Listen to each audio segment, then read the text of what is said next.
ल है त स्वागत छ सबैलाई। आजको यो भिडियोमा चाहिँ हामीले सी प्रोग्रामको बारेमा एउटा बेसिक प्रोग्राम लेखेर अनि त्यहाँबाट बेसिक कुरा बुझेर चाहिँ अरू नयाँ नयाँ क्वेसनहरूमा एनिमी बेस्ड क्वेसनहरूमा जान लाग्छौँ। यो चाहिँ खास गरी क्लास 12को लागि बनाएको हो, तर ब्याचलरहरूकोले नि हेर्न मिल्छ। ल है त अब सुरुमा सिन्ट्याक्स र बेसिक प्रोग्राम बुझौँ न त। सिन्ट्याक्स नै म यहीँ बुझाइहाल्छु है। ल सुरु गरौँ। एउटा के प्रोग्राम लेखौँ भन्दाखेरि sum of two numbers। यो चाहिँ मैले एउटा स्ट्याटिक प्रोग्राम लेख्न लागेको है। स्ट्याटिक भनेको चाहिँ यो कुनै पनि युजरले दिनु नपर्ने क्या, आफै यतिकैमा हुने। ल सुरु गरौँ है त।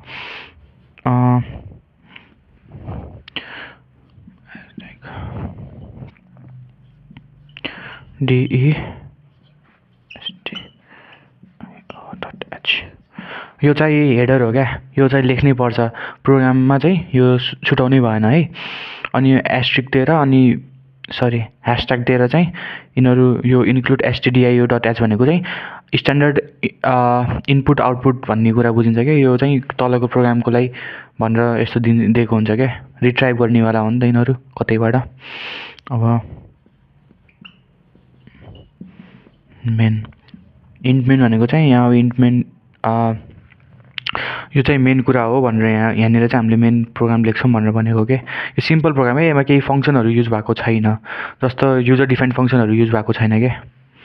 अब यसमा सिम्पल लेख्दाखेरि int a equals to 2 int b equals to 3 मैले यहीँ डिफाइन गरिदिएँ यसलाई।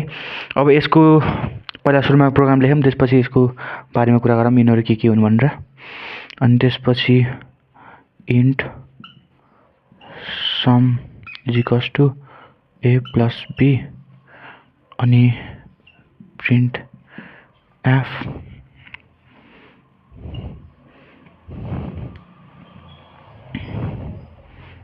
of and b is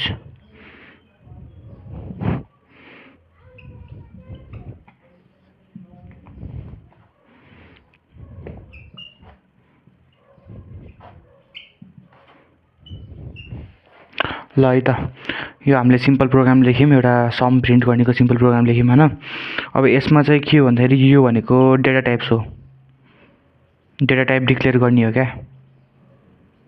int float अनि अरू क्यार त्यस्तोलाई चाहिँ डेटा टाइप भन्छ होइन। अहिले त्यही डेटा टाइप। अब यो भनेको के हो भन्दाखेरि यिनीहरू दुइटा भनेको के भन्दाखेरि भेरिएबल हो यिनीहरू।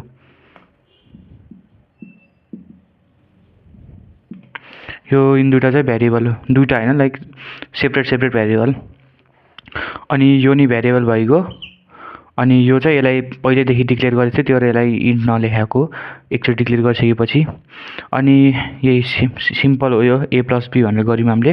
त्यसपछि यो प्रिन्ट एफ किन गरेको भन्दाखेरि योलाई डिस्प्ले गर्नुको लागि प्रिन्ट एफ गरेको के। प्रिन्ट एफ चाहिँ हाम्रो लाइब्रेरी फङ्सन हो। लाइब्रेरी फङ्सन भनेको चाहिँ एउटा इनबिल्ड फङ्सन हुन्छ, जुन चाहिँ हामीले प्रोग्राम बनाएको बेलामा क्या, हामीले कहाँ प्रोग्राम बनाउँछौँ जे होस्, अरू कोहीले प्रोग्राम बनाएको बेला चाहिँ पहिलेदेखि हालेको हुन्छ। यो फङ्सनलाई चाहिँ अब हामीले उसको के अरे यो भेरिएबलको ठाउँमा युज गर्न पाइन्न, त्यति कुरा बुझ्नु पऱ्यो। अनि त्यही हो। त्यसपछि रिटर्न 0 किन गरेको भन्दाखेरि अब केही भएन भने यो कतैतिर पछि यसपछि अर्को प्रोग्राम एक्जिक्युट गर्नको लागि चाहिँ इफ हामीले अर्को प्रोग्राम यसपछिको प्रोग्राम एक्जिक्युट गऱ्यो भने चाहिँ यसको कुरा त्यो प्रोग्राममा नआओस् भनेर चाहिँ हामीले रिटर्न 0 लेख्छौँ सिम्पल वेमा। अनि त्यति हो है। अब यसको आउटपुट नि हेरिहालौँ न हामीले।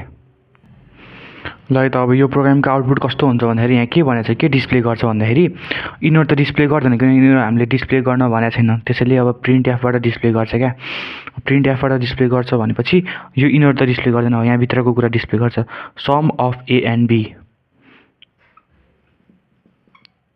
Some of a and b is, यो तलको लाइनमा जान्न है, किनभने अब यो ठाउँ नभएर मैले यता लेखा हो।